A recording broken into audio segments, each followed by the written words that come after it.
Ladies and gentlemen of the internet, my name is Demigod Shmurda here, and welcome back to another video, and welcome back to another episode of Arrowverse Analysis.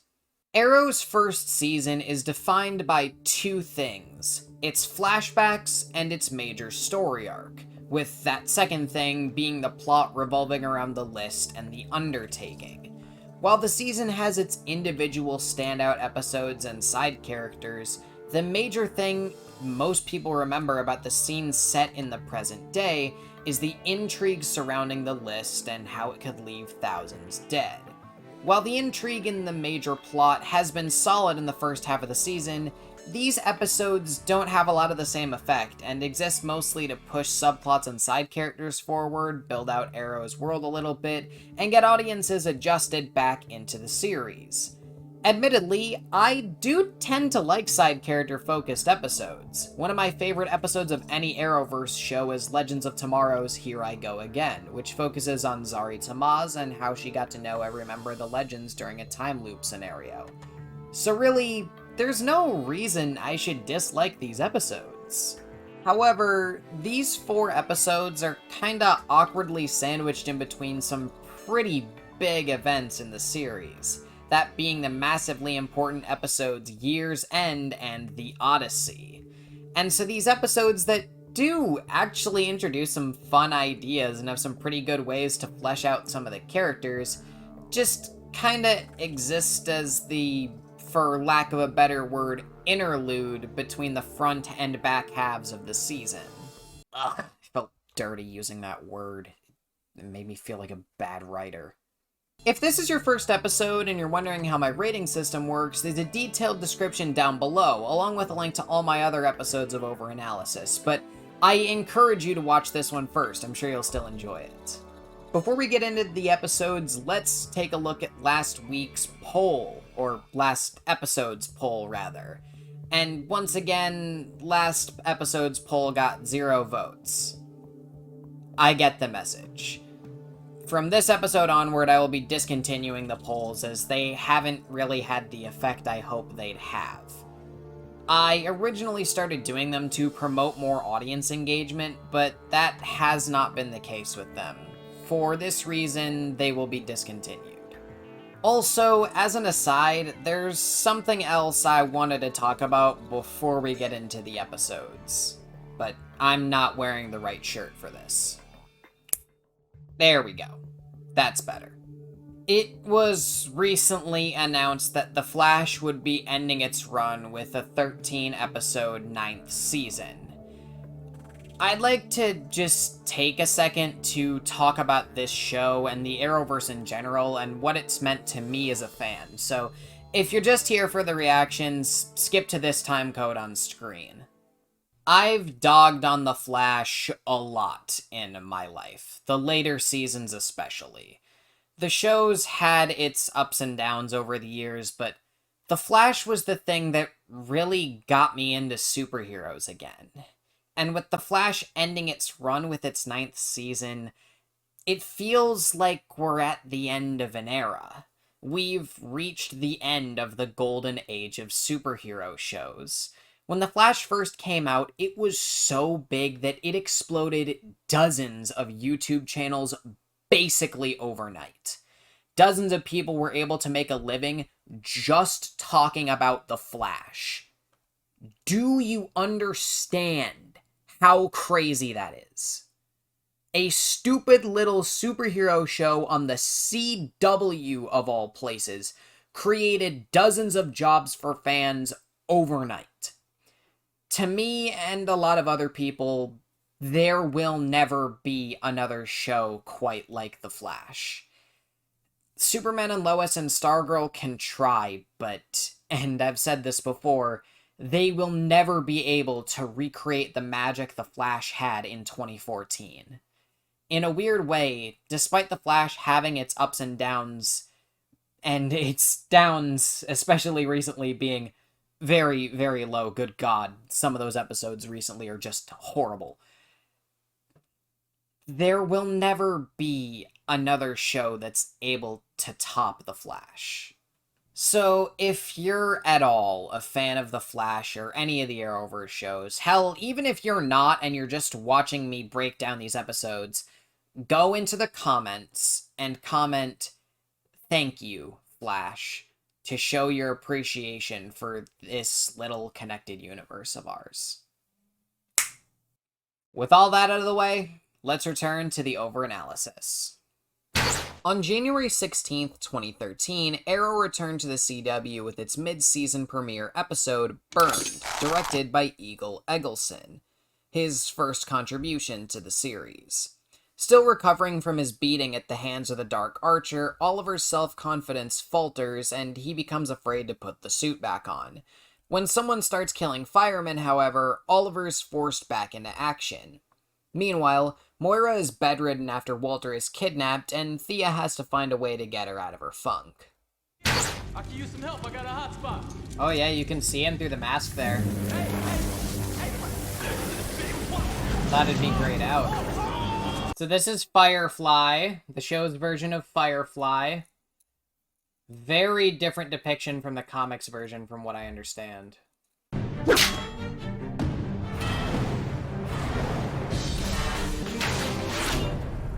The tennis ball shot gets referenced a lot. I had to cut it from the pilot for time. Any news on Walter? No contact from the kidnappers, no ransom demand, no proof of life. And last I checked, there were more than a few names to cross off in this book. Those people aren't going anywhere. With Walter missing, my family needs me right now. Dun, dun, dun, dun, dun, dun, dun, dun, dun, dun, dun, dun. Is everything okay, Mr. Lance? No. My brother Danny. He was killed on duty last night. Big belly burger counter. That counts. Takeout counts. When you and Dad disappeared, she spent more and more time at home. What snapped her out of it that time? Walter. One morning, he showed up and, you know, when he gets all British and stern like, Moira, get dressed. We're going out for lunch. And, you know, and it worked. I don't think what happened to Danny was an accident. I once handled a case for a clerk in the coroner's office. He passed me a copy of the incident report. It said that Danny's turnout coat was doused in turpentine, and the plant owner said that there wasn't any in the factory. A turnout's supposed to withstand temperatures in excess of 500 degrees. But the coroner said that the fire did not exceed 250. Last week, another firefighter, Leo Barnes, was killed in action, same circumstances. Sorry to take so long with the detectives. TSU's been really backed up. What, you find anything? The only prints on it are yours. The tech inside is military grade. I can't even trace the manufacturer. How did Oliver get military-grade tech in his cell phone? I mean, I guess this is one of the things that Argus bailed him out for, though I don't think it's ever talked about. And Argus hasn't even been introduced as a concept on the show yet, so... Vigilante. The phone belongs to him. And Quentin, like a dumbass, leaves the phone on his desk. Right after telling Laurel who it belongs to. Hello? I need your help. And I still want to know what tech Oliver has that does that. I guess he has some kind of, like, blackout arrow? EMP arrow? My best friend's brother. He died 2 days ago fighting a fire. My friend, she thinks he was murdered. So you're asking one killer to find another? Damn! I would like to point out on the Oliver loses his confidence to become the Hood thing, that Oliver literally said that whoever compiled the list, he was gonna take them down. So not necessarily buying the Oliver loses his confidence thing. And also, it's only a thing for this episode, too, so... Laurel reached out to the Hood last night. She thinks somebody's killing firemen. If you get any leads, tip the police. I thought after 6 weeks, you'd be anxious to hood up. I was thinking that we could throw a fundraiser for the fire department, raise some money for the families. We could do it here. We could keep the overhead low, make sure we maximize the proceeds to the firemen. Who are you? Where's my friend Tommy Merlin? The guy who once rented out a pro football stadium so that he could play strip kickball with models. That guy needed a swift kick in his lazy ass. Where is it? Where's what? The phone. You left it on your desk, dumbass! When Sarah died, If someone could have done something to give you even just a little bit of closure, don't you wish that they would have done it? If it meant breaking the law, lying to the people closest to them. No. He wants Mom to take Walter's place. He says that the company's stock price has been damaged by Walter's absence, and my stepping in would help settle the board. But I told him that I needed to be at home for my family. Eyewitnesses placed a 72 Ford pickup at the scene of Danny De La Vega's fire. Okay. Stag Chemical lit up 10 minutes ago. I hacked into Stag's video security feeds, parked right on the street running along the plant. If Diggle can hack in there, what's the point of Felicity being on the team? And also, Oliver's not stupid. I'm sure he can hack and shit like that too. I don't hate Felicity. I just want to point that out. Just for, like, later seasons and stuff like that, in case it's like Oliver can't do this without Felicity, Oliver can't do that without Felicity, or something like that. I just want to point it out. Neither Oliver nor Diggle is stupid. They just don't have as much tech experience as Felicity does. 111 to Deputy Chief Kevin.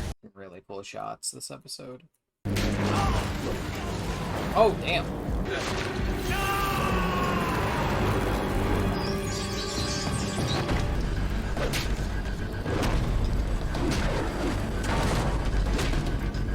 Look, I get that Oliver's ego's a little bruised, but Mans was trained by fucking Slade Wilson. He's only losing this fight because the plot says so.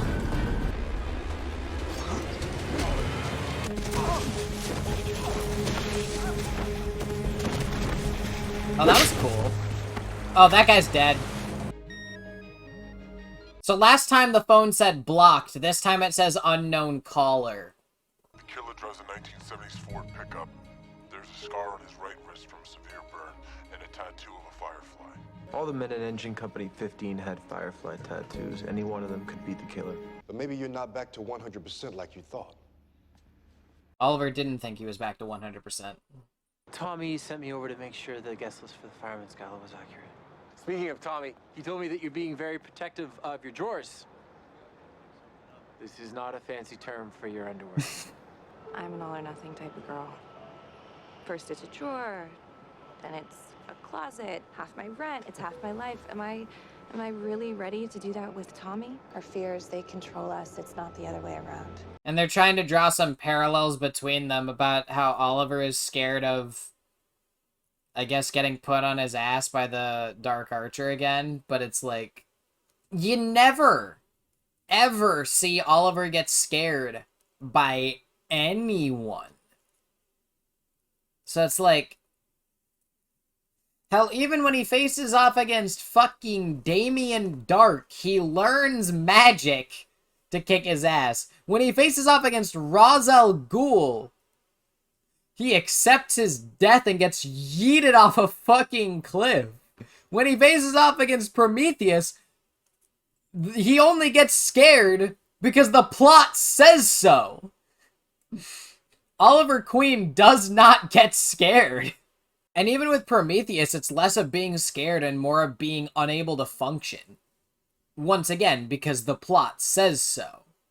And again, Oliver being scared of the Dark Archer is only a thing in this episode.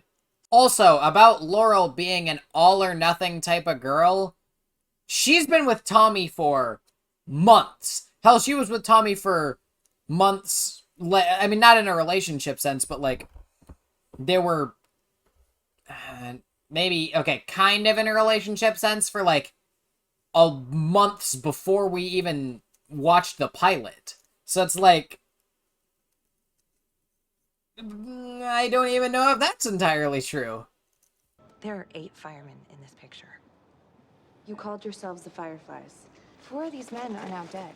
3 of them died within the last 6 weeks, except for that man right there, Garfield Linz. He died 2 years ago in the Nodell Tower tragedy. What was the Nodell Tower? How do you not remember that? I was Wi-Fi free for a few years. It's 22 stories of glass and steel. Except it turned out that the construction company who built it used substandard materials to save themselves a few bucks. Gas line blew. There was a fire. Yeah, melted right through the stanchions. Whole damn thing came down. 34 civilians and 6 of my fellow firemen died. How does she not see this? I spoke to Danny's old chief. I didn't get anywhere. Please don't presume to think that you know what I'm going through. I do know. Yeah. I lost Dad, too. I'm worried about Walter, too. Yeah. But I don't get to worry about him because I'm busy worrying about you. I never asked you to do that. Right. Because you don't ask me to do anything anymore. You don't ask me to do my homework or to be home at a decent hour. I mean, you basically stopped being my parent. Well, how's this? Don't talk to your mother like that. Maybe you should start acting like my mother. God damn! Like yours. God damn! I've been close to death. On the island, more times than I can remember, and I never feared it, because I had nothing to lose. But when that archer almost killed me, when I stared death in the face then, I thought about all the people that I've let into my life since I've been back, and that made me afraid. Afraid of what would happen to those people if they lost me again. And for the first time in so long, I had something to lose. I got it now. You can stare down death with something to live for or not. Something to live for is better. The No-Do Tower fire, some of the bodies were so badly burned they couldn't even be ID'd off dental records. What if Garfield Lynns didn't die, but was just presumed dead? Probably would have had to jump off an ambulance if he was alive. And I don't even know what Linda's motivation for wanting all the other firefighters dead is. You know, ironically, if we get any more people in here, we're gonna violate the fire code. We're good on Drawergate, right? Drawergate, did she say? I want to subtitles that. Yeah, she said Drawergate. Why is that so funny to me?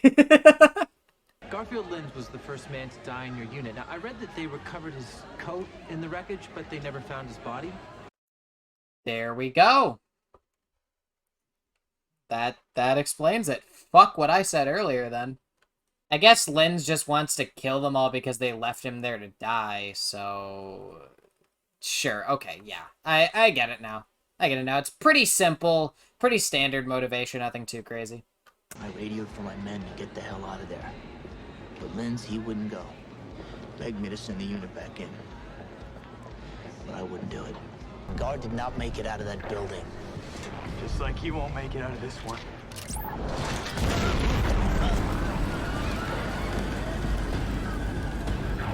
Run. Go!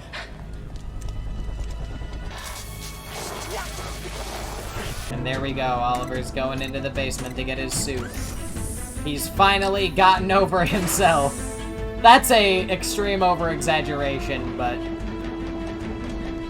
I also find it funny that he stops to change while this man's life is in danger, but... But again, that comes with the territory of these kind of shows, so... I told you to get out of there. And I told you that we could save the building. I was pulled from the wreckage. Listed as a John Doe in the burn unit. In a coma for months. Oh my. And I woke up and saw what was left of who I was. I only had one thought. To leave you as alone as you left me. That was cool. Go! I'm not afraid to die. Let me get you out. Thanks, but I'm already burned. Lynns, don't do it!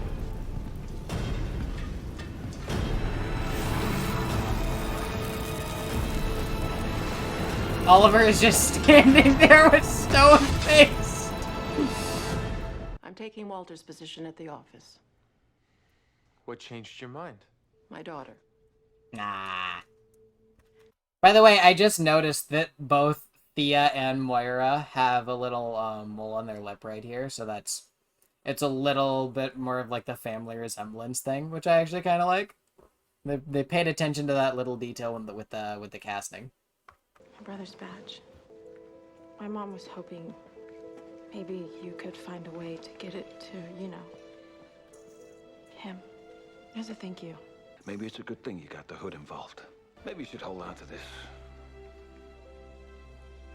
I mean, I may not like the guy's methods, but whoever this guy is, he's got a habit of putting himself between danger and you.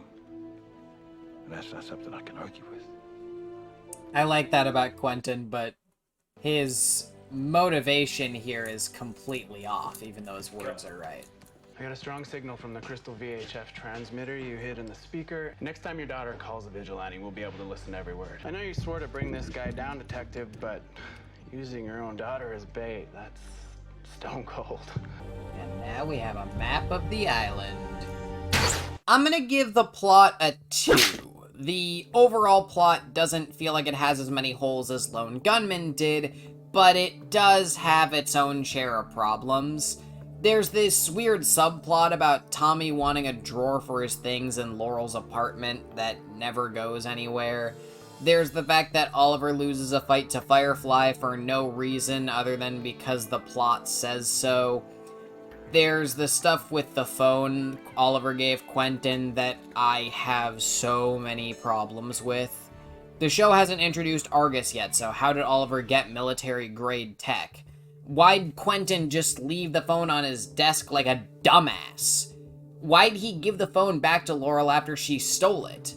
It's evidence. Doesn't protocol require the precinct to hang on to it? Yeah, it sets up the subplot of betrayal, but Quentin tries to be a good cop more often than not, so I'm not sure why this is the thing he bends the rules on. I have so many problems with the phone. But despite all that, this is a pretty alright PTSD stock episode, and the overall story surrounding Firefly is pretty good too. Characterization will get a 2 as well. Firefly is used as a pretty standard character left to die once revenge archetype, and there isn't really much to him. Oliver gets the shaft this week, once again, as does Quentin, but everyone else is treated alright. Nothing super exceptional, but I do appreciate how much Tommy has grown in such a short time. Visuals will get bumped up to a 4 though.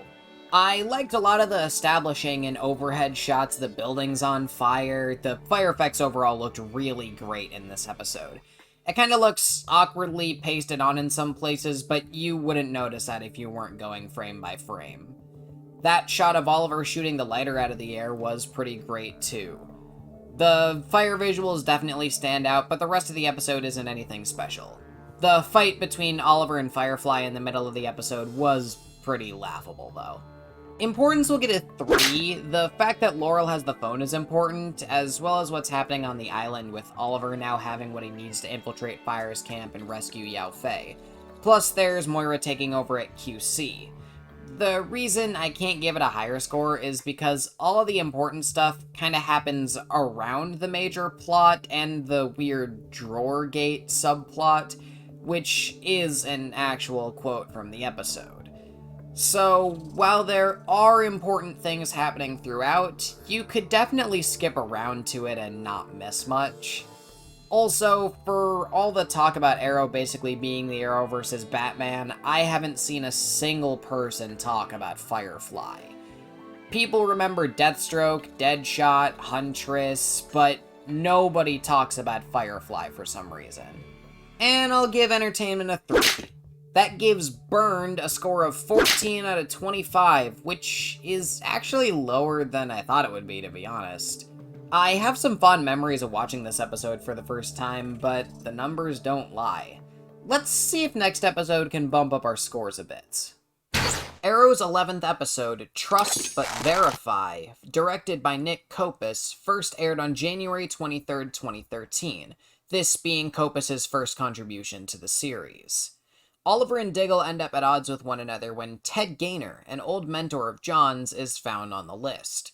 Meanwhile, Malcolm attempts to get Tommy to sign a paper that would shut down his dead mother's free clinic in the Glades. And as Thea's birthday party approaches, she catches Moira and Malcolm spending some time together, getting a little too close.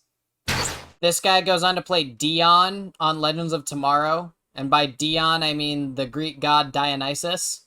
Yes, that is a real thing that Legends of Tomorrow does. Legends of Tomorrow went off the rails, but it's a great show. I really enjoyed it. I was pissed that it got canceled.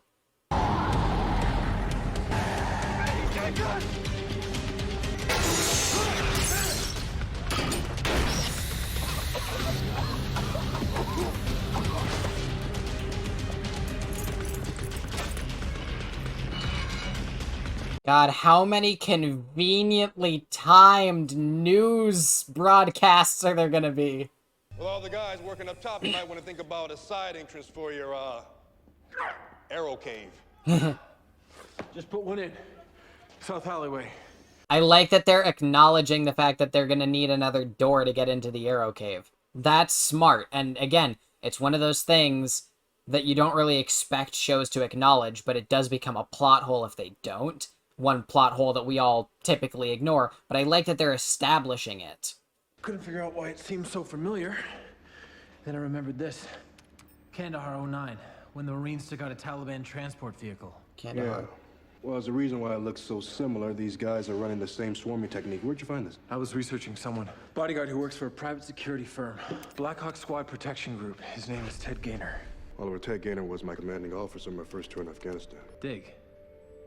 I'm sorry, but Gaynor's on the list. Gaynor's a few $100,000 short of making your list. Well, I never said it was just 1%ers, did I? This guy saved my life. I know in Afghanistan, his training specialty was M32 multiple grenade launchers, the exact same weapon used in these heists. 2 months ago, we found out this wasn't even your father's book, that it was written by whoever hired the other archer. Doesn't that kind of beg the question what else you could be wrong about? I can be wrong. The list isn't. Now, I'm gonna have a pointed conversation with Mr. Gaynor tonight. We'll see what he has to say about it. Different day, same slop. You new? Yeah. I'm supposed to be transporting a prisoner. Chinese guy wears a green hood. Sounds like the guy they took to the East Camp. I'm heading over that way. Come on, you can hitch a ride. Let's go, come on. Note, Oliver leaves his food to go save Yao Fei. Probably the first real meal he's had in months. Hold up! Ooh. Tommy, I know things have been, well, strained between us since... Well, since you cut me off and told me that I was a loser? I was just trying to jolt you into adulthood. You can still hear the work that's going on in the background of Malcolm and Tommy's call. Listen to this again. Strained between us since... Well, since you cut me off and told me that I was a loser? I was just trying to jolt you into adulthood. Yeah, you can still hear it. That's cool. And look at you now, I you love got that your little first job. detail. What do you want, Dad? Nothing more than to share a meal with my son. Laurel and I have plans. Bring her along. I think it's time I got to know her a little better. Let me check with Laurel and I'll get back to you.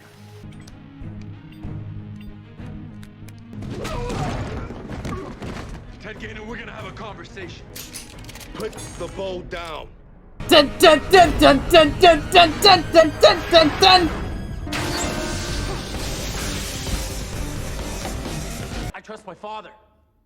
And he explained to me that every name on that list has a reason to be there. I thought you took that book off your father's dead body. How could he have been so chatty? A few years ago, I found a message he left me explaining the list. Oliver, how was that possible? You were on a deserted island. I didn't say that I found it on the island.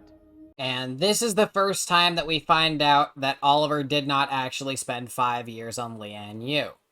So I was doing some editing of the episode, and when I recorded this part, I looked up to see how long Oliver spent on the island in the comics, and my results were very inconclusive and weird.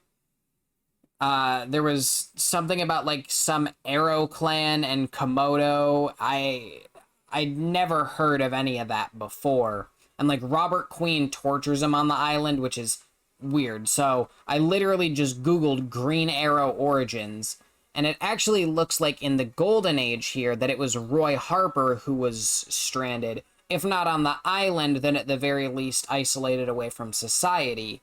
And then when the Silver Age of comics rolled around, they adapted that into Oliver. Although he wasn't stranded on Lian Yu or Purgatory, he was stranded here on Starfish Island. What's this? In this continuity, the island is called Lian Yu. So specifically for Arrow, the show, Starfish Island is Lian Yu, essentially. Which, to me, that means that this is kind of the precedent setting for the show. Where it's like, this is sort of where the inspiration for this character, or at the very least this version of this character's history, comes from. Doesn't say here about any specific amount of time he spent on the island, but because there is a precedent set for it, it kind of does, like this line here that they just said in the episode, this part and season 3 and season 5, it does kind of blow up the show's entire premise. Just based on the fact that Oliver did, at the very least, spend a significant amount of time on the island, if not 5 years. So yeah, it blows up the show's entire premise here. So because they talk about it in season 1, I'll give them a little give for season 3 and season 5 when, you know, they do the exact same thing, just more explicitly. Gaynor got me in the Black Hawk, and I'm gonna prove he's innocent. If he isn't, you owe me at least that. Notice Diggle doesn't answer. How long have you been stationed here? Just arrived, sir. Yes, you do seem rather green. Though I don't recall the submarine bringing in a phalanx of new troops lately. I thought everybody came into the island on the plane. Indeed they do. So I can't tell if this is the thing that gave Oliver away or not. Because it seemed like the submarine thing was a test, and it seems to me like Oliver... I'm not sure if he answered right or wrong. So if this is the thing that gives Oliver away, then so be it. But I've always been under the impression that Oliver gave the right answer when he said that everyone got dropped in on a plane. And I guess that's not the case, but I don't know. Maybe there's something else, but... Dad used to say his saddest day would be when I turned 18. Now he's gone, and I'm the one that's sad. I need to take this. Yes, I understand, but I'm with my daughter. All right, I'll be there. I thought you said we were going to spend the whole day together. I know.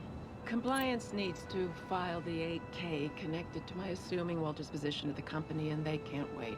Which Thea knows is a lie because Moira showed her phone in full view of the camera. Like this, basically, so... My father called. He invited us to dinner. For tonight. Maybe he really is trying to extend an olive branch. You really do look for the best in people, don't you? Oliver just got back from 5 years on an uncharted island. Before that, he was cheating on me with my sister. He was with her when she died. And last week, he told me to stay away from him. It was really good advice. He's a killer. He would have killed that man. I looked in his eyes. It's like he had no remorse. Fortunately for you, with the legal case, there's no way that you're this vigilante. I agree. Because he's actually trying to make a difference. We both know that's not really your style. He's not interested in throwing us a fundraiser. What he wants to have is the first annual attempt to get back into my pants gala. Who cares why he's doing it? We need the money. We have a problem with your friend, Carl Ballard. He's trying to gentrify the Glades. Carl knows that's not part of the plan. Which is why you're going to shut him down. You want me to help you with Carl. I want something in return. Proof. Walter's still alive. My word isn't enough. What's that saying? Trust, but verify? Roll credits. So this is a very different look for the office, if this actually is Moira's office. So if this isn't Moira's office, how did Thea even get in? John, you remember Paul Knox? He was a couple ranks under us back in the stand. Good to be working with you. They could not have picked a shadier actor if they tried. I'll be outside. Actually, they could have. His name's Josh Shigera. That's how I was able to figure out that he was freaking Prometheus, like, the first time that I saw him. It's just because they literally picked the shadiest fucking guy they possibly could.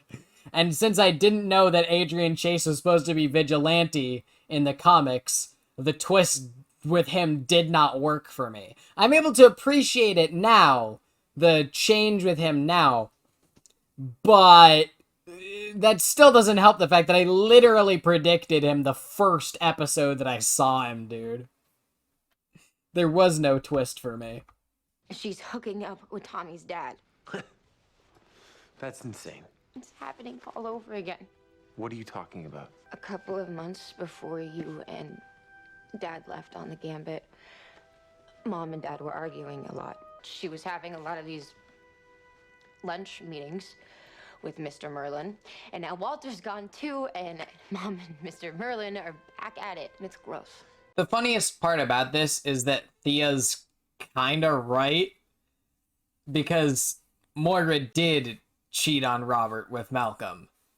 Just not while she was alive, because, you know, Thea's Malcolm's kid. Can't believe I didn't mention that in the episode, my god.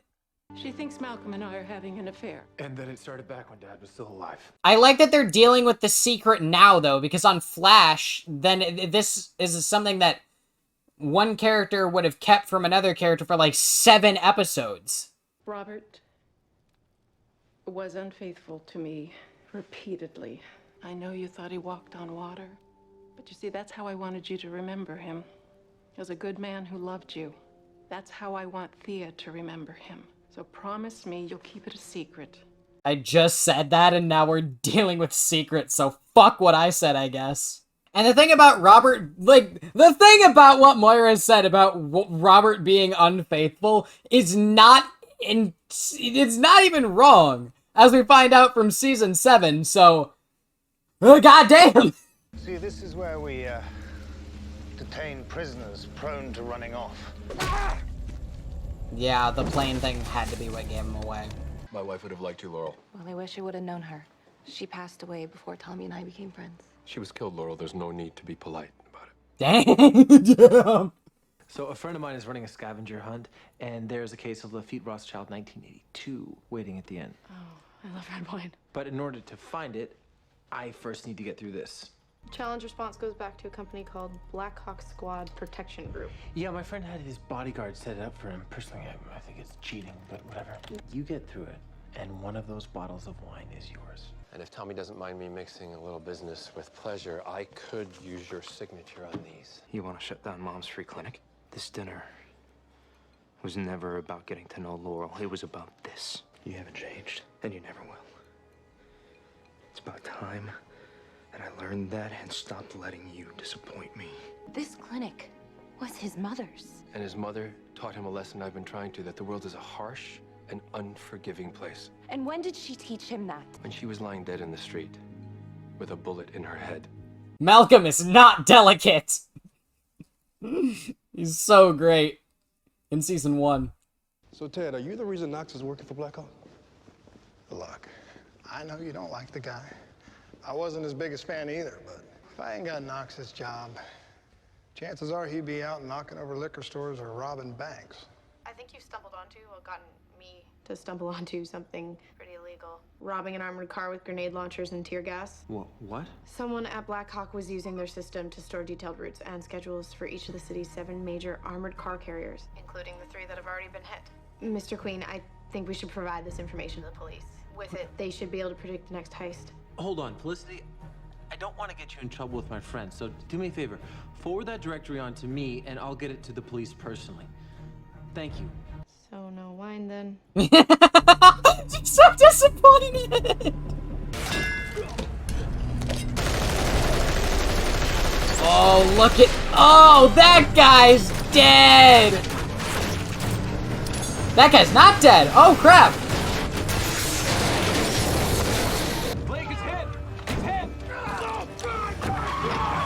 I heard the Hood foiled an armored car heist this evening. Gaynor wasn't running the rocket launcher. I know, I was with him the whole time it was going down. Listen, if someone at Blackhawk is involved, I put my money on Knox. He started right before the heist began. He has military training. I injured one of them. He was bleeding pretty badly when they made off in their van.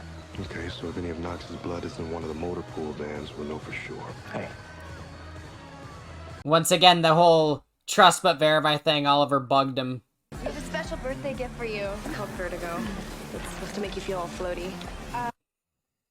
And now we're getting into Vertigo, and in season 1, it's cool, and then they keep recycling it over and over and over. I've been looking forward to getting to the Vertigo episode all season, and I am very excited because it is the next one I get to watch. So I'm gonna write out this dopamine for the rest of the episode because that's fucking cool! Walter. I did as you asked. Now it's your turn to do as I asked. It is weird that Malcolm's being super handsy, dude. It just adds to the creep factor, and I get it, but it is weird that it only ever happens in this episode. At my party. Right here in front of me. No, Thea, you don't understand. Walter hasn't been gone 2 months, and you're already cheating on him. Sweetie. Just like you did on No, Dad. Thea. I wish that it had been you that was on that boat. Damn. No, Thea, don't do it. You do it every time, but don't do it.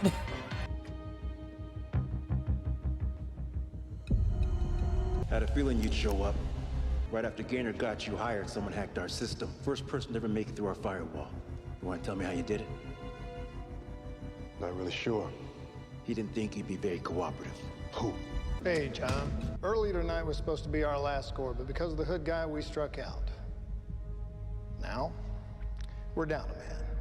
Good thing you're qualified to take his place. Carly. You both can die tonight, John. Or once we do this, we're on a plane and she can go home to your nephew. I don't really understand why he needs John to do it outside of, you know, just him investigating regardless, because there were 3 guys in the truck and then Gaynor, and he was suiting up, so, and he's only suiting up to be there with Carly. It seems to me like Gaynor could have just gone in there and done it himself. They even have an extra guy in the car. There's clearly enough people. Oh, you shouldn't have done that, Dig. You're forgetting one thing, guys. I'm the one with the grenade launcher. No, get out of there!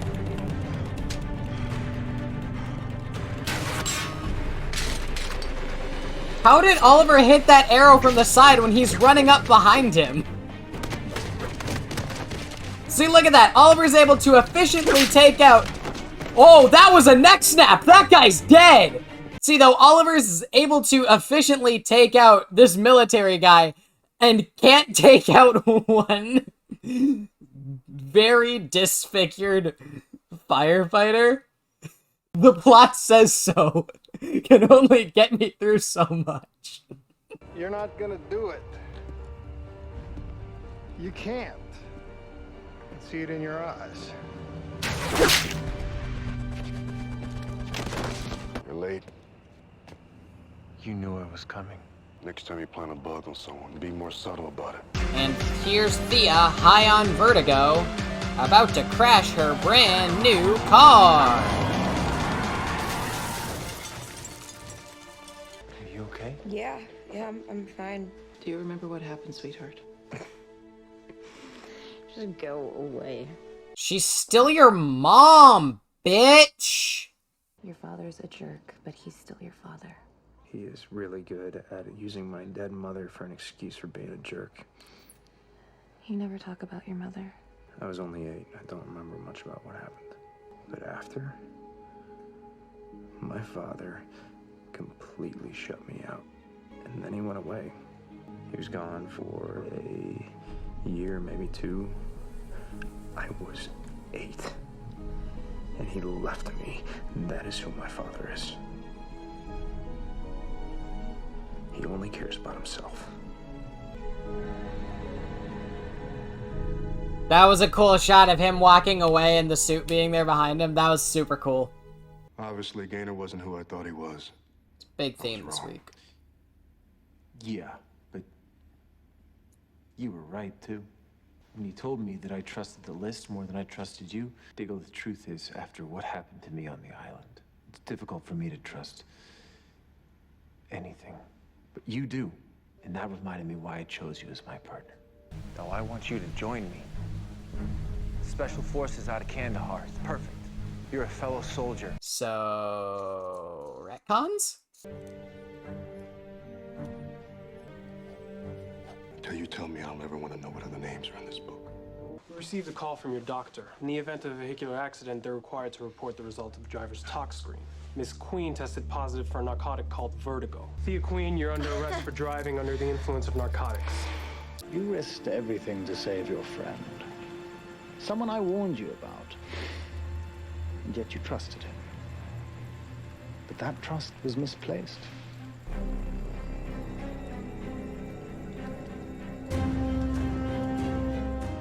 I'll go ahead and give this episode's plot a 4. The story with Oliver and Dig being at odds is actually pretty effective, since now we finally get to see that dynamic in a story that isn't focused on a character that makes Oliver worse just by being on screen. Where the episode struggles is with Thea and Tommy's storylines.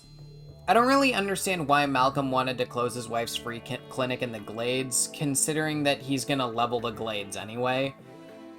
And with Thea, I get that the entire question surrounding the episode is whether people can change, but I feel like Thea immediately assuming the worst of Moira is just a bit odd, considering that she was trying her best to get her out of her funk just last episode. God, I wish Thea was a consistently written character. The idea of the list being wrong about something is fun to toy with, and the Nox misdirect was fine, but generally the episode's plot is just alright, nothing exceptional. Where the episode jumps from a 3 to a 4, though, is how the writers tied pretty much everything in the episode into the message of trust but verify, as that was the name of the episode after all.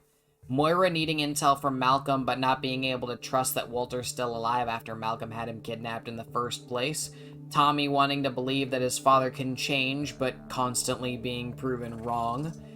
Dig trusting Gaynor without even thinking about it, despite the fact that the list has never been wrong before, and technically even includes Oliver's own father.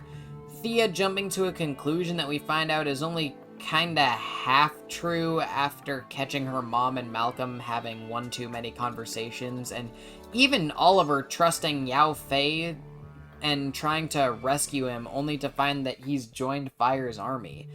Everything here is about verifying that your trust isn't misplaced. And while that seems like a simple thing to include in the episode, it's something you don't notice until you really sit with the episode for a long time, and once you've seen as much mediocre television as I have, you tend to appreciate that the writers put in that little extra amount of care to tie in the episode's message to the episode's name and have it touch every single thing that happens on screen. I know it might seem like this episode would get a lower characterization score, but I'm actually gonna give it a 4. Yes, Thea is a bit of a sore spot for the episode, but even then, by the ending, you can kinda understand her point of view based on what she's seen and what she believes happened in the past. So while Thea immediately assuming the worst of her mom starts off being not so great, once she sees multiple instances of what she believes to be the case, I'd actually say she reacted mostly rationally if she looks at it, or if you look at it from her point of view. This is a pretty good episode for Dig as well. Diggle is very much driven by his past, and it has a large effect on his present. In fact, basically any time that Diggle gets a big storyline on the show, it's about his time in Afghanistan. Think of his brother Andy, or him and Lila getting remarried, or even relating back to his stepfather Roy Stewart. So him being fiercely loyal to Ted Gaynor actually makes a lot of sense for him. And speaking of Gaynor, he's a surprisingly great one-off villain too, though I did have to cut a lot of his better moments explaining his motivation in the final cut of the episode, and I apologize for that. They establish pretty cleanly that he has an inferiority complex and is stuck living in the past, and it's done really well here over the course of the episode before he goes full heel in the third act. Not to mention, he also pushes Diggle's development and backstory forward. I'm really curious as to why he's on the list, though, considering that it's full of people that have contributed to the undertaking. But on the plus side, Malcolm is shown once again to be a very interesting character. I really love how blunt he is with his choice of words, and John Barrowman's performance is consistently great. Though, I don't understand why he's so handsy with Moira this week. That's frickin' weird. Oliver on the island is also shown to be very loyal to Yao Fei here, even giving up his first meal in months just to try to save him. In terms of characters, this is probably the show's best episode yet, but I can't give it a 5 for Thea at the top of the episode and Malcolm being weirdly handsy. Visuals will only get a 2. There's nothing necessarily bad here. It's just a very average episode in terms of looks, though a lot of the shots of whoever's holding the grenade launcher are shot at an awkward angle. Importance gets a 3. It's great that this episode sets up Thea's trial and delves into Tommy and Malcolm's history a bit, and setting up how Dig's stories tend to go is good too, but this is once again an episode that just has bits and pieces that are important, with other elements that are skippable. It does get additional points for being the first appearance of Vertigo, especially since that shit sticks around for the rest of the series for better or worse, though its official Spotlight episode is the next one. And entertainment will get a solid 3. A Dig Spotlight episode probably shouldn't work this early into the series since the audience doesn't really know Dig all that well, but this is a solid episode that doesn't have many complaints on my front. And I definitely got a dopamine boost seeing Vertigo pop up on my rewatch, though that may not be the same reaction for everyone. That gives Trust But Verify a score of 16 out of 25, which is an alright score, but it could be a bit higher. Those early episodes get carried by their importance scores since they had a lot to set up, but now that we're out of the setup phase and onto the middle section in between Year's End and the Odyssey, the episodes really have to step it up in all the other aspects to reach those higher scores the first half of the season set the bar for. Let's see if the next episode gets out of this funk. Vertigo was released as the 12th episode of Arrow's first season on January 30th, 2013, and was directed by Wendy Stansler, her first contribution to the series. As Thea is put on trial for driving while under influence, Oliver goes after the drug supplier, a man called the Count. In his quest, he's hit with a dose of the drug, which leaves him a bit worse for wear.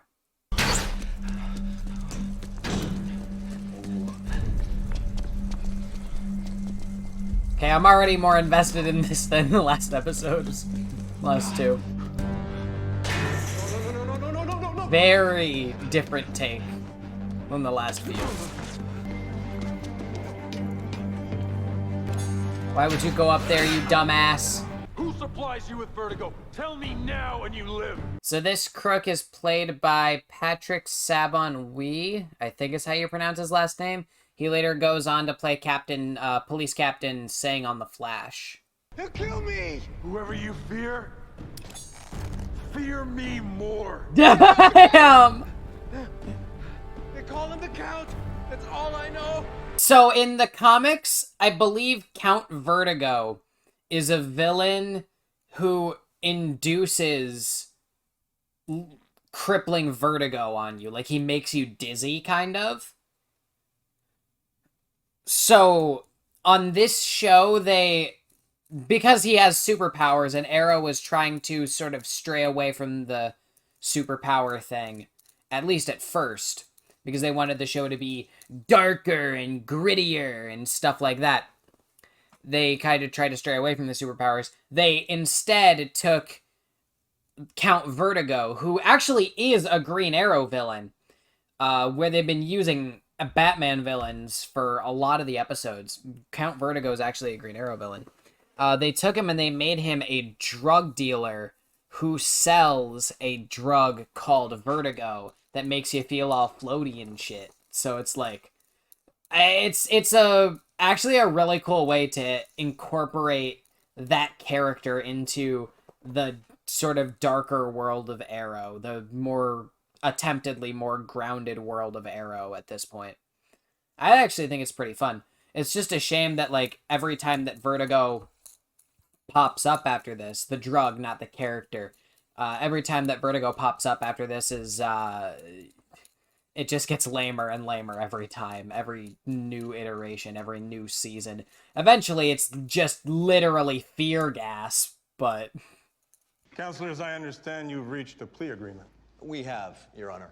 Given that my client is a juvenile, the people have generously agreed to probation. Juvenile?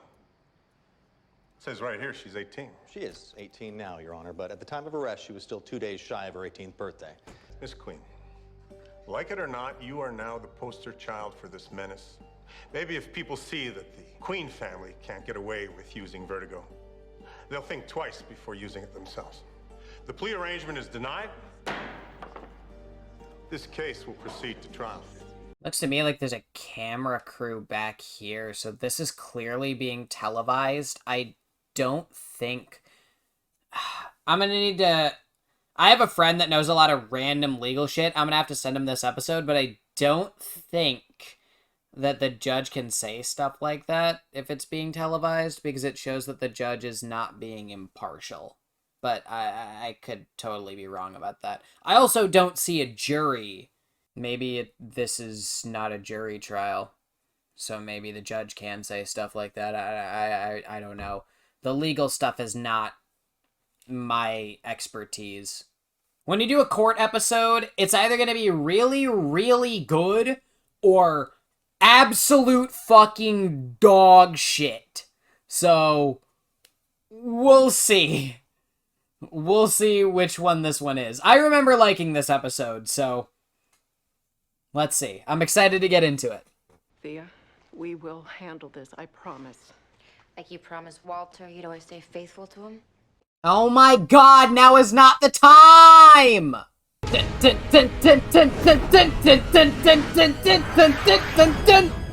Hi, looking for Detective Hall. I was told he works in Vice. Oliver? McKenna Hall. The only reason I remember her is because she's the relationship that happens in between Helena and Laurel and then Felicity. And she's the one that has the least character out of them. Right, I saw your sister on TV. I'm sorry. The judge is trying to make an example of her. So I was thinking if you could find the person selling the drugs, it might take some of the heat off Thea. Did some digging and came up with a name. The Count? Oliver, we've known about the Count for months. Oh. I wish this was thicker, but we really don't have much on him. Why'd you just give Oliver that evidence? Can't do that. You know about the hood guy. He just cornered me, man. The hood guy? I didn't say anything. Vertigo. Its purest form. When injected directly into the bloodstream, it affects the thalamus region of your brain, which is where all of the information from your pain receptors is collected. No doubt you're in excruciating pain. But actually you're not. You just think you are.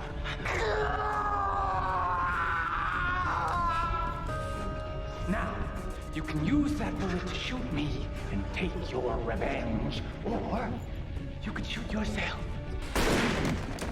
By the way, I love that they're playing into the sort of like Count vampire aesthetic. Like this, it's a double needle, so it's supposed to symbolize like a vampire bite. He's got the trench coat. They picked a very overly hammy actor to play him, and he does such a great job because they just make the character so wacky, and it's actually kind of works to the show's advantage in a lot of ways. I need you to talk to your father. Maybe he cashes in a chip with Judge Brackett, gets him off throwing the book at Thea. Oliver, I don't... Laurel, I am working on something on my end, but if it doesn't work out, this is my best chance to help my sister. I'll see what I can do. Thea, she's only 18 years old. Which makes her an adult. She can take her medicine. It's about time somebody in the Queen family did. A young girl acting out, engaging in reckless behavior. Does that sound familiar? Laurel, don't go there. Thea, she's just like I remember Sarah. That is not how I remember your sister. That's because you remember her the way that you wish she had been, not the way that she actually was. I know she was arrested for shoplifting, and I know you made it go away. Well, maybe if I let her go to jail, Queen wouldn't have had her on that damn boat. Dad, you make it sound like he kidnapped her. For so long, you and I have blamed Oliver for Sarah's death, but Sarah's to blame too. When I look at Thea, I see Sarah's potential in her, and her flaws too. Yes, Thea made a mistake, but she's been through a lot. She lost a father and a brother. She doesn't need prison. She needs help. Am I siding with Laurel on an argument?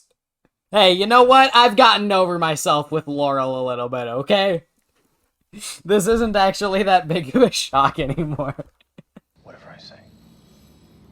Whatever goes down. Just go with it. Здравствуйте. Good to see you too. I was trying to figure out where to put my interests. I was thinking Vertigo. I was hoping you could do me a favor and arrange a meeting. He's a difficult man, and he does not like new friends. This is everything the police have on him. I will see what I can do, provided you do favor for me. Anatoly Kinyesev. He speaks very highly of you. He should. I saved his life. Kill this man for me. Oliver? Hey, shut up!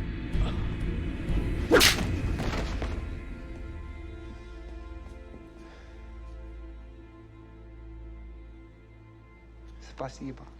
What are friends for? Oh, look at that! That elbow to the face. Oh. Oh, this is so... Oh, this is cool. I just wish that they would show us more of the hits. The point of these little gladiatorial distractions is to strengthen unit cohesion.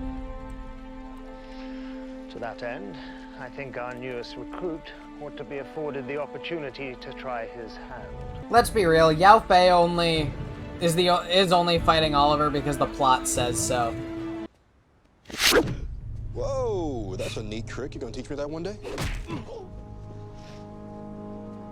No. You need to arrange a new identity for this guy. Get him out of the city. Right, so your Rusky pals draws out the count, Vigilante takes him down. No, Diggle, because then the brothel would know that I used them, and that relationship is too valuable. I do the meet with the Countess myself, let him leave, then we follow him to his hideout. My father was able to get Judge Brackett to back off his hardline stance. Your father hates me. No. My father hates him. The judge has agreed to a sentence of 500 hours of community service and 2 years of probation. I say thanks, but no thanks. Here, you don't actually have a choice. I want to ruin Mom's life. She betrayed Dad. So you're gonna go to jail to spite her? Mom didn't cheat on Dad. He cheated on her. Is that the best you can come up with?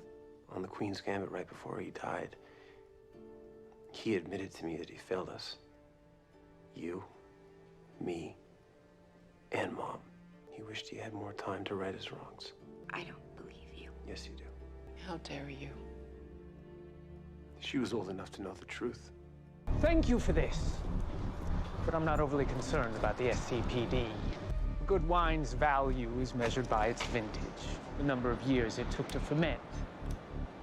Vertigo is measured in lives. 56 people died to perfect this high.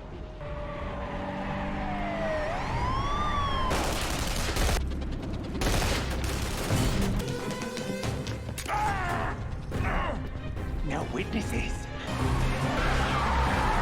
Get out of the car! When did Oliver teach him to do this?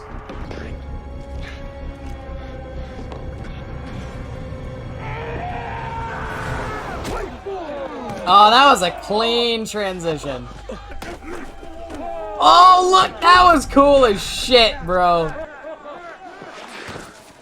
So this is the explanation of how Oliver learned that move. Which, by the way, I think it's... And I'm not 100% sure. I think Yao Fei only ever uses it on him. I don't think he ever actually teaches Oliver how to do it. So, I don't know how the fuck Oliver learned it himself. Count only got you with half a dose, but you still sweated out a small swimming pool coming down. Any chance our friends in SCPD took him down? None at all. But we did manage to get this. Think we should analyze it. Last night, we got a call from a CI. Busted up a drug sale between a big-time dealer and a Russian mob. An eyewitness put you at the scene. Whoever he is, he's mistaken. I saw you, Oliver. I was checking into the Count. He's the guy who sold drugs to Thea, and I figured if I could find out what he looked like, then I could give your sketch artist something to go on. So I paid a lowlife with a Russian accent an obscene amount of money to arrange a meeting. And you get eyes on him? No. Get involved in this again, you'll see the inside of a cell, and unlike last time, you will not see the way out. Thank you for what you did for Thea. My daughter asked me for a favor, and I did it. And that's the end of it. Hope you don't think I sold you out. No. Just doing your job. See, look at that! Oliver doesn't hold it against her either. Dude, if this was on The Flash, then the two people would be in an argument for like 7 episodes. The real reason that you're upset is because I told Thea the truth about Dad. She never needed to know that. Yes, I did. It wasn't about your age. It was about your It maturity. was about preserving your memory of your father. And your maturity. I'm so sorry for what I said.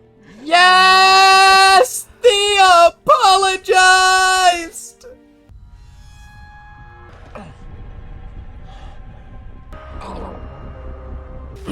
Don't worry. Too delayed. No, this is because the plot says so.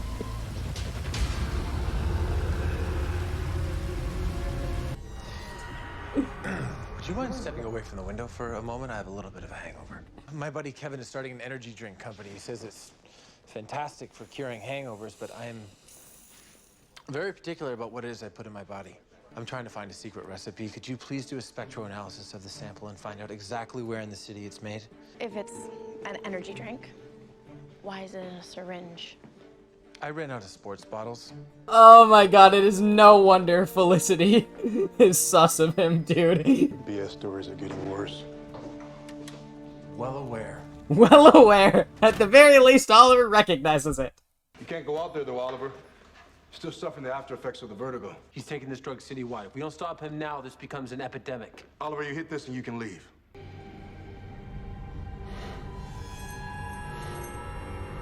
I don't need the bow.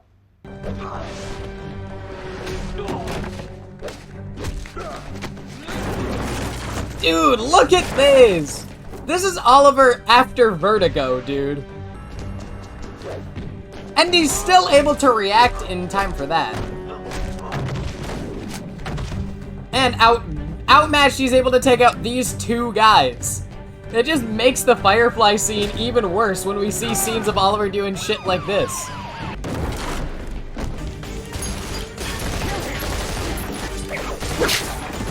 And see, it was able to perfectly aim the fletchings too. God, that was cool.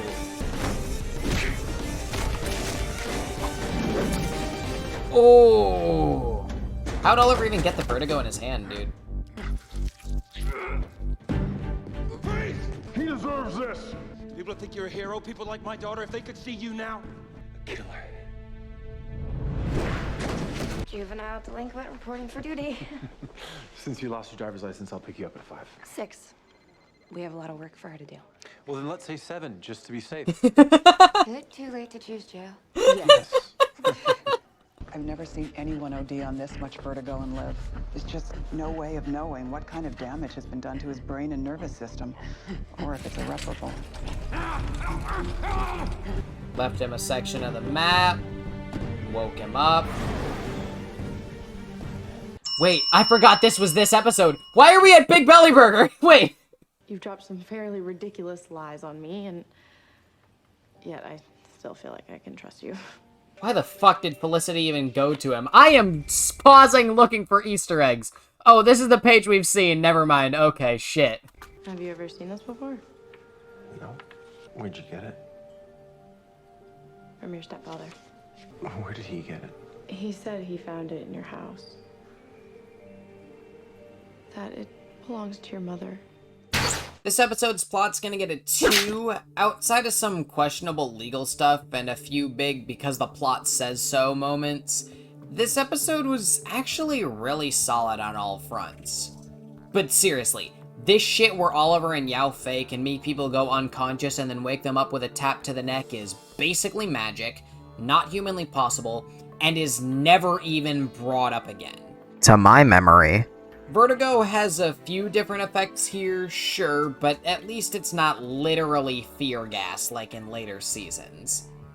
I'm just gonna have to accept that the Bratva is a thing for better or worse, but that ending scene makes literally no sense. There's no way in hell Felicity would trust Oliver enough to tell him about the list and how it might have gotten Walter killed. Makes sense to me to go to the police first, then they have Moira arrested, convince her to give up Malcolm, and bing bang boom, season over. Characterization, though, is gonna get a 4. Yes, Thea's annoying as shit for most of the episode, but once she finds out the truth, she immediately goes into apology mode, which I appreciated. The more I watched, the more I think I had Laurel and Thea mixed up on which of them was a good character. It really was just Katie Cassidy's performance for me. And speaking of performance, Seth Gable gives Count Vertigo so much personality that you really don't notice how underwritten the character is. This man has no character outside of generic drug dealer, but he's pretty fun to watch on screen, so I'm gonna go against my better judgment and give them some points for that. I can't give it a 5 though, just because of how extreme Quentin's hatred for Oliver is in this episode, and because I'm mixed on Oliver possibly going for the kill on Vertigo. I get the revenge thing, and that he drugged Thea and nearly got her killed or arrested and sent to prison. And yes, Oliver has killed people. I'm not gonna deny that, but I'm hesitant to say that he's a killer. I mean, earlier this same episode, Oliver chooses not to kill this guy because it's not necessary to. And from his own mouth, Oliver only kills when absolutely necessary.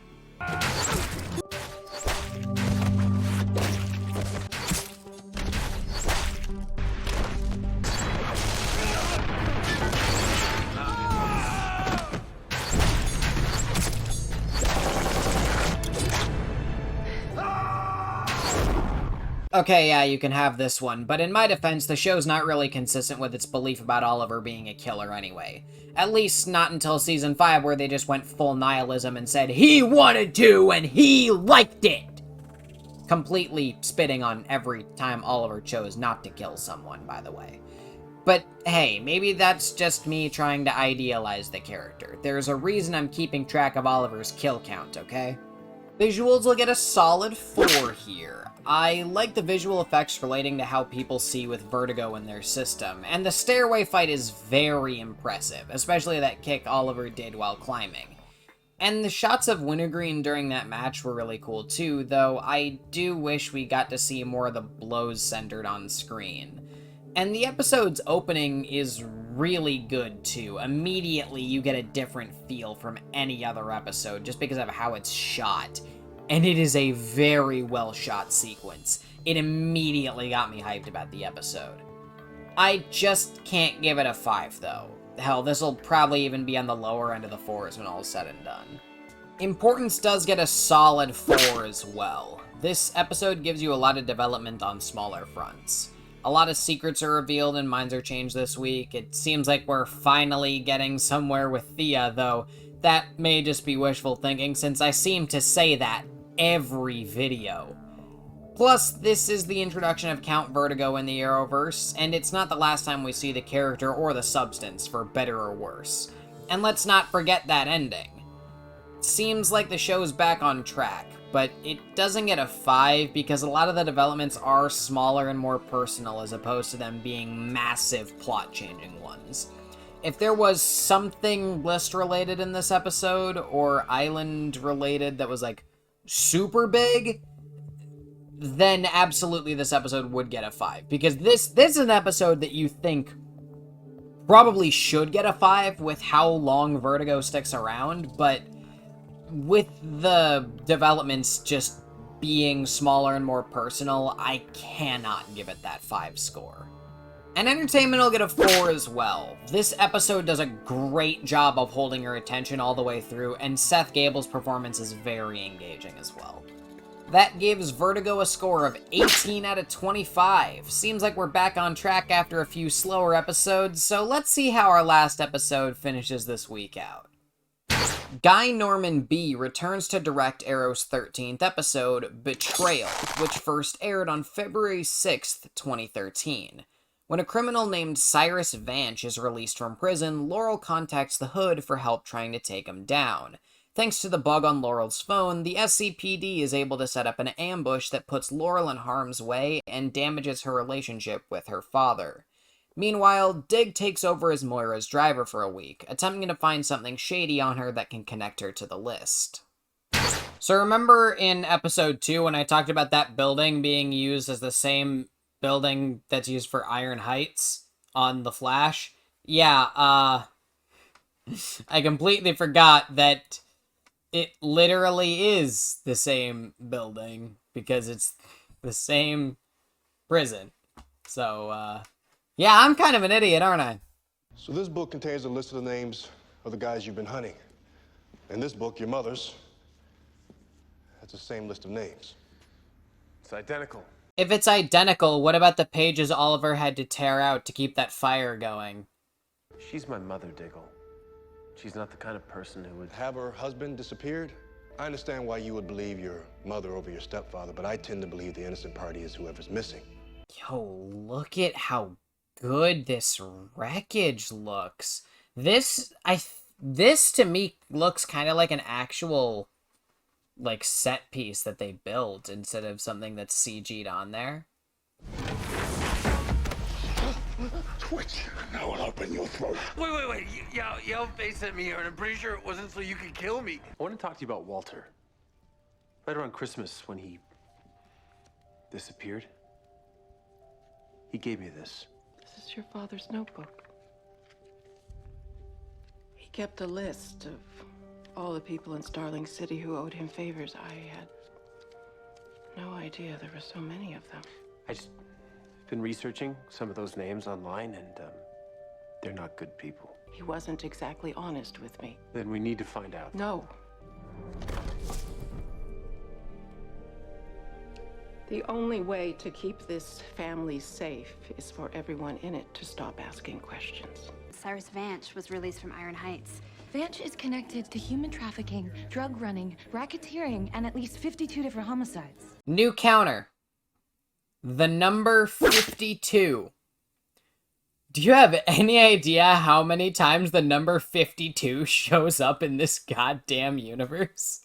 It's a lot. Oliver, if this were anybody else, you'd be hooded up right now on your way to have an Arrowside chat with him. Anyone except for Helena Bertinelli, apparently, who, let me remind you, her dad's name is on the list, and even if that's not true, she's a killer in her own right. Oliver went after frickin' bank robbers and Firefly. Don't tell me that frickin'... Don't tell me Helena Bertinelli is not list-worthy, not suit-up and Arrow-worthy. This isn't anybody else. This is my mother, and I know her. Cyrus Vance was just released from prison on a technicality, living large in his lawyer's house. What about the police? They can't move on him without evidence of new criminal activity. The bug I put in that phone from the vigilante just lit up. Your daughter's playmate married to Robin Hood again. Dun dun dun dun dun dun dun dun! The Triad and the Bertinelli organization are leaderless.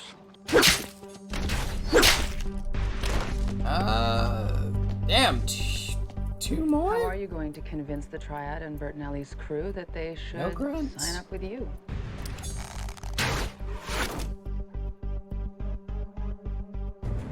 I need to do something. Something spectacular to get their attention and earn their respect. What I learned in prison, if you want to be respected, you find the biggest guy and put him down permanent. I think I just found the biggest guy. Can you meet? Yeah, where? Rooftop, Winnick building. 30 minutes. Rubber bullets. This is my daughter here. She cannot come to any harm. But outside of that, you do whatever needs doing to bring that Archer down. Look, she knows I'd do anything to catch this bastard, and this is the best. It's the only option I got. And I want to get this guy just as badly as you do. I just don't want to see anything come between you two. I warned her. I said stay away from this lunatic. She didn't. You don't think that turns a knife in my back? Thank you for offering to fill in, Mr. Diggle. It's my pleasure, Mrs. Queen. Venture's position is too heavily fortified. But I did get this. Evidence he's tried to take over the positions vacated by Frankfurt and Elliot. We're not alone. What? SCPD! Get out! Hands where we can see him! Dad! You manipulated me. Manipulated? You practically ran to this guy. I told you. I said stay away from him, and you did not. You gave me the phone. What? That's before you realized that you could use me as bait. So what happens when you catch him? You're gonna find another criminal, somebody else to blame for Mom leaving, for Sarah dying, for your drinking. Why does Laurel always have to go for the pot shots too, dude? Specifically, she only goes for stuff like that against her dad. I'll be driving your mother around for a few days. You're spying on her? Just doing my due diligence, Oliver. See if she meets with anyone we might be interested in. She's my mother. Which is exactly why someone needs to take a close, objective look at her. Dig's not exactly wrong about this, but it seems like both him and Oliver have already made up their minds. Dig thinks she's guilty. Oliver thinks she's innocent. Neither of them are really trying to change the others, or really open, rather, to the other person's point of view. He eavesdropped on my phone conversation with him and then lied in wait with his jackboots. This is tonight? Yes. While you were working? This was work. So you met up with the hood guy? Knowingly? He helped me with the Declan case and Joanna's arson investigation. The Declan case was months ago. Laurel, he's a murderer. You sound like my father. Well, I hate to break it to you, but he's right. He's been lying to me for weeks. Yeah, it feels like crap, doesn't it? Ah! Oh, that was a good way to, that was good, Tommy. I have news from my friend in the police department. I think I figured out a way to get the hood out and into the open. Remember that attorney, Laurel Lance? Every time you want to talk to me about something and that something is Laurel, you look like you're about to tell me you have a terminal disease. She's been working with the hood guy. You're letting her work with that crazy person? She could get hurt, Tommy. I'm not letting her do anything, okay? I only just found out about it because she accidentally slipped up on one of her many lies. Wait, she's lying to you? That doesn't sound like Laurel. Does that remind you of anybody we know? Me, in every relationship that I've been in? Me too, except this one. I just can't believe that Laurel, of all people, would lie to my face. I guess that's the way that it is with the people that you're closest to. There's an airfield 10 clicks from here. It's key off this island. Yao-Fei and I had been observing it for months. I think Yao-Fei sent you because he knows I cannot take the airstrip alone. If you're going to have my back, I need to know you can cover it.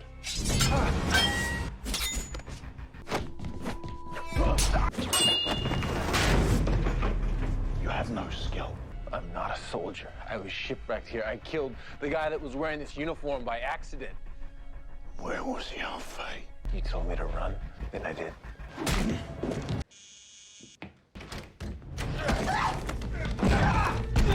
Laurel would be smart enough to go check the thing in her door.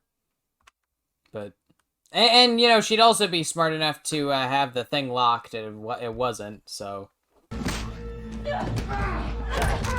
Go get your gun! We know you have one!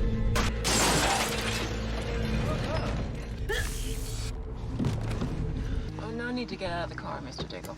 It's just my accountant.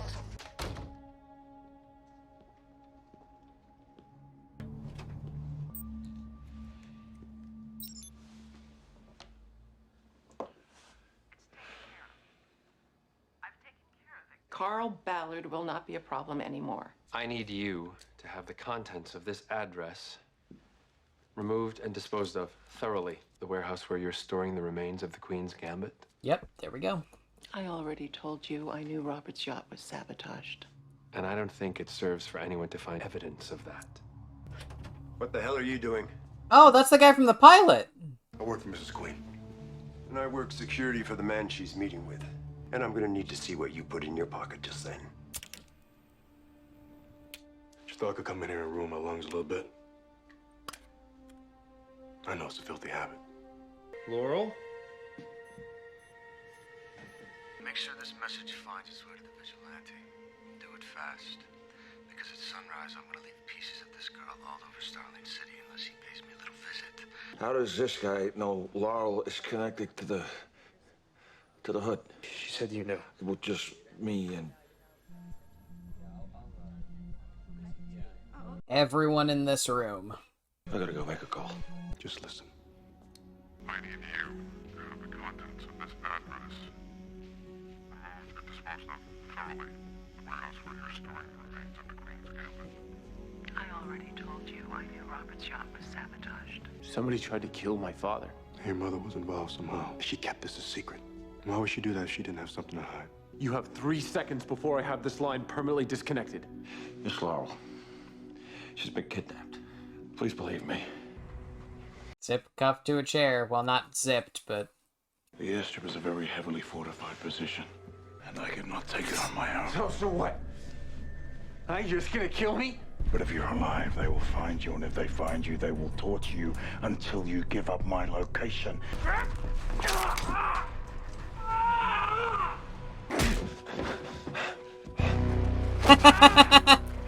Slade like that.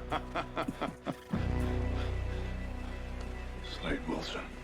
Oliver Queen. It's a pretty tight circle that knows about you and my daughter working together. If Vance knows, it's because someone at the precinct talked. Vance is holed up in a mansion. It's a heavily fortified position. I was there. I can't take it by myself. I need your help. Then I need yours. Something that I really like that I haven't talked about yet is that I really like that all of the flashbacks have something to do with something that's going on in real time, at least in the first season.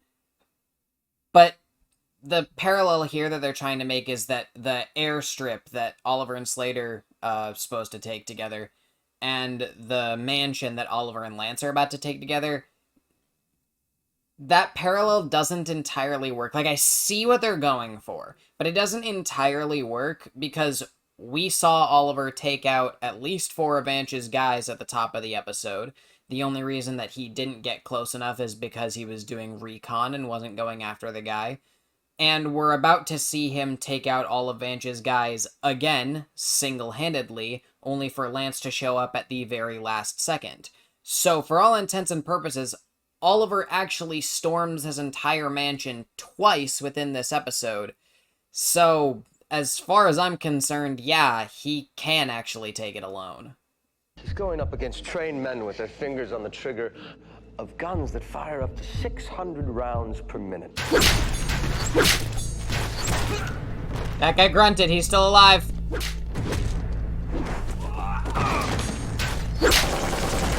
That guy's dead. This is gonna be a big kill episode, dude. I have 2 sharpshooters on the roof.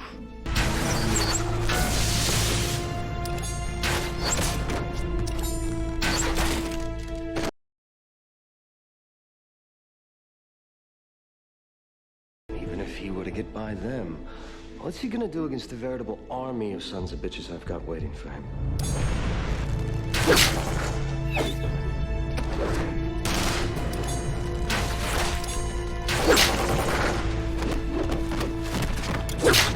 Oh, that guy's dead. As I said, I'm no Einstein, but I can count to 24. And in case you're wondering, I was, so I studied up on my news footage. 24 is the exact number of arrows he carries in his quiver and flechettes around his forearm. That is the only thing that I can possibly remember about this guy, is that he was able to count the number of arrows Oliver has in his quiver. The actor has a lot of personality, though. I'll give him that.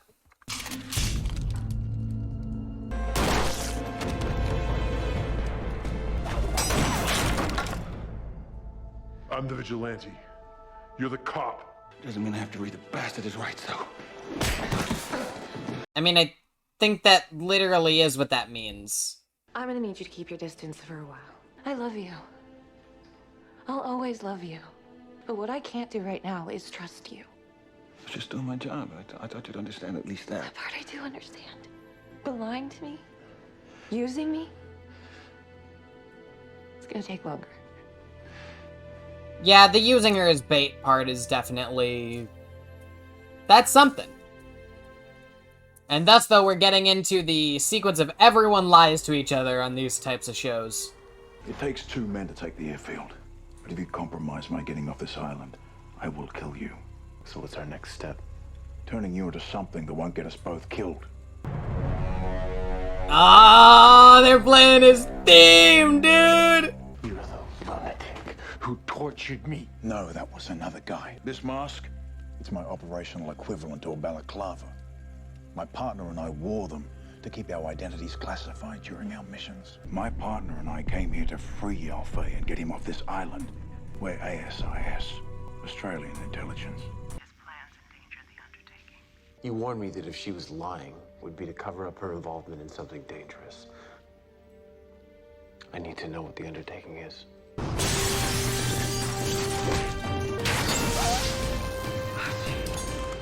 Moira Queen, you have failed this city. I'm gonna give this episode's plot a 2. The episode tries to draw a parallel between the present day and the flashbacks here, which I do appreciate, but it doesn't really work because Oliver storms Vanch's fortress for all intents and purposes single-handedly twice during the episode. So what was all that about him not being able to get close? I understand the first mission was for recon, but still. Laurel didn't go for her gun in her apartment when she needed to defend herself because the plot said so, and Vanch's mole in the SCPD is never even talked about again. That said, the Laurel kidnapping plot does work, only this time Oliver kills basically all of Vanch's guys without mercy, but doesn't let Quentin kill Vanch. And if there was ever an episode where Oliver's "I don't kill unless it's absolutely necessary" rule mattered less, it's this one. I honestly kind of want to give characterization a 1 here. Quentin tends to get engrossed in his work, that can't be denied, but for Laurel to imply that he's blaming the Hood for his wife leaving and Sarah dying, I'm sorry, but that just isn't possible because the Hood only showed up after those things already happened. Not to mention that Laurel actively acknowledges to Oliver that she knows Quentin blames himself back in episode 2. If you want to say that she was saying something blatantly hurtful because she felt betrayed, that's the name of the episode. Sure. But that's not how the episode portrays it. That said, while I do absolutely detest the "you don't trust me, wah trope that these shows often go for, this is admittedly one of the better examples. I mean, Quentin did literally use his daughter as bait to catch a killer after all. He put her in harm's way. So while the stuff with Laurel and her dad is basically just an entire clusterfuck, the stuff with Dig and Oliver isn't much better. Both of them seem pretty set in their ways, and neither is willing to be convinced by the other until the end of the episode where Oliver finally realizes that Diggle has a point and that maybe he should go chat with his mother. But again, Diggle wasn't even willing to admit that maybe Oliver's mom isn't involved, so he's not exactly taking an unbiased look at things here. Why Dig didn't even mention Ted Gaynor, I have no idea, because it would have been very interesting to get Oliver's response to that. Cyrus Vanch is just kind of an evil mustache twirler, but David Anders gives the guys some menace and personality to make up for that. And Slade is a very interesting character. I'm glad that we're finally getting to meet him. But yeah, the characters are just kinda all over the place here. And that final scene with Oliver stopping Quentin from killing Vanch, you'd think that should be the end of Quentin seeing the Hood as a killer, but we'll see how long that lasts. So outside of the two notable exceptions of Slade and kind of Vanch, this episode's characterization doesn't match up with the previous episodes very well. And considering the last episode I considered giving a 1 was Muse of Fire, this episode kinda sinks to a new low that I don't remember it sinking to before. Visuals will get a 3.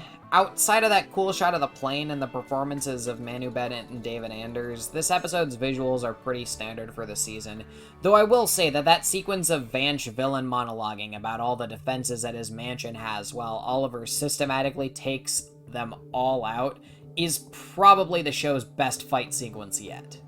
I feel like importance has to get a 5, with this being the episode that introduces Slade Wilson, who becomes the show's main villain during Season 2. The context in those scenes is incredibly important. Not to mention, this is the first name drop of the undertaking, and how things pan out with Quentin and Laurel, and also, let's not forget that cliffhanger. And I'll give entertainment a 3. The back half of the episode is pretty great, but the first half goes from being just okay to being pretty bad at times. That gives Betrayal a score of 14 out of 25. Now let's get into the wrap-up. When I named this video Mulling Through Arrow's mid-season episodes, I hope you can see now that I wasn't lying. These episodes may be effective at getting people back into the show after the winter break, but on the whole, they're a pretty mixed bag. Trust me, I'm glad we got more Villain of the Week stuff, especially after watching some of the more recent seasons of these shows trying to drag out a single villain for an entire 13-episode season, when they could have been dealt with in like 6 to 8 episodes. But the writing shouldn't take a hit just to try to get our engagement back up. Also, the security firm Gaynor works for, Black Hawk Squad Protection Group, might actually be a reference to a DC character called Black Hawk. The company logo doesn't match his logo, but the colors do match, so I'll put that reference down as a strong maybe. Also, let's take a look at that fight scene from Betrayal one more time. If you look very closely at this part of the fight, you can see there's a cut right after Oliver shoots this arrow into the screen, or off in the distance. Right as Oliver bends backwards, that's where the cut is. Right there. Just the little things you tend to notice in editing and stuff like that. And also, I really like action scenes that are done like all in one take. Arrow does them a couple times during this show. Daredevil does them a couple times during their show. I think it's really cool when you can pull off things that are done all in one take like that, where there's so many moving pieces. That's just super cool. But anyway, that is it for this episode, guys. If you enjoyed it, please be sure to leave a like and a comment. That'd be greatly appreciated. Also, be sure to click that subscribe button if you haven't already, so that you can join us as soon as freaking possible. And while I'm plugging everything else, be sure to click the bell so that you get notified whenever we upload any crappy videos. But apart from that, I will see you guys in the next one. Peace out, guys. This is Demigod Shmurda.